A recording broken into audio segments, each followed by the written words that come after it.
مور او پلار ژوندي وي څومره یې زړه ډاډه وي، څومره په هر کار باندې ډاډه ورځي او تر شا داسې احساس کوي چې د غره غوندې تکیه لري، هر کار باندې یې زړه ډاډه وي او ورځي پرې.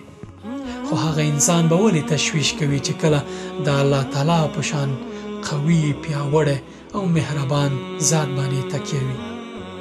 هغه ذات چې تر مور 24 چنده مهربان دی، هغه ذات چې د دې دنیا د ټولو امکاناتو واک په لاس کې دی، د دنیا ټولې خزانې په واک کې دي، ستا نفس او ستا هر څه په امکان کې دي، نو بیا ولې تشویش لري ای زما مسلمان وروره؟ رسول الله صلی الله علیه وسلم او ابو بکر صدیق رضی الله عنه چې کله په غار کې وو او دښمنانو په لټل، نو ابو بکر صدیق په تشویش. رسول الله صلی الله علیه وسلم ورته وایي ما ظنک باثنین الله ثالثهما. ستا د هغه دوه کسانو په اړه څه فکر دی چې دریم ملاتړی الله پاک وي، الله پاک ورسره وي؟